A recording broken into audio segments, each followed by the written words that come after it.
Hello and welcome to episode 28 of this Monetizing Your Speaking series. This follows on from the previous one, so if you haven't watched that, absolutely do so. So in the previous episode, I was talking about my gig that I did with Stylist Live, and today I'm going to make a focus on the gig that I did just 2 months later at MTV, RIP, and it was a direct progress moment from Stylist Live. And so let me walk you through how we can really build these things into what we do. So the first thing that I did with my Stylist Live was I got it filmed professionally. And I mean, this probably doesn't make economical sense and I'm not recommending you do it, but maybe I am, because in the long run, it has really paid off. In the short term, not so much. I used pretty much the whole of my budget that I was being paid at Stylist to film it professionally. And that feels a little bit like, what? Am I giving my time away for free? Like sometimes it plays weird mindset games with you. However, I knew I was playing the long game. I still have that footage today. I still use it. People still watch it. And it's really important that it wasn't just my mum, you know, with her phone. Like as supportive as she is, she's not the camera person that would be the best person for the job, let's just say. And so once I had that footage, I knew that I could answer very quickly that question that people always ask: have you got any examples of your work? Yes, I have. I literally have just created an example of my work. Here you go. Have a look. And so that meant I was able to show and not tell. So many people in business talk a really good talk. However, people want to see it. People want to get a sense of your flavor and what you're all about. So when I went to MTV, I was working with lots of creatives. And the takeaway I want to share with you today is that you have such an opportunity to close some gaps for people, to fill in some parts that would be really useful.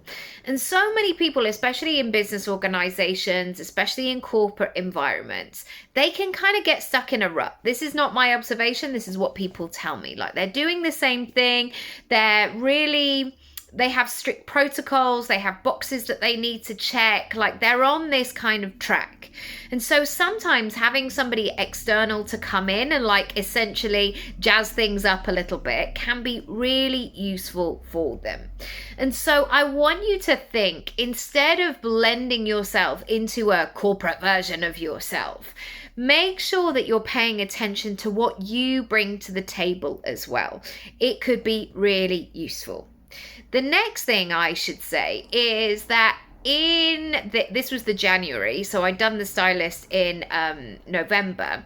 By this time, I was pregnant, and I was actually pregnant for Stylist, but I just didn't know it yet. It was very, very early. But when I traced my dates back, it actually made sense.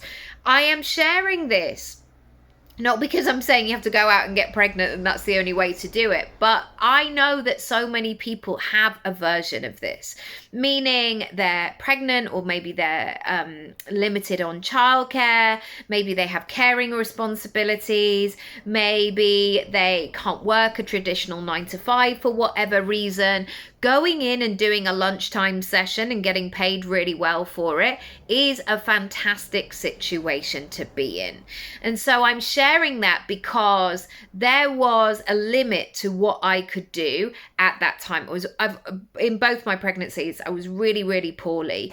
And so knowing that I had a piece of work that I could plan at home, I could get there, I could deliver it within an hour, I could deliver great value and do what I said I was going to do, and then go home and rest and then continue puking in my toilet was like a beautiful and slightly aspirational thing.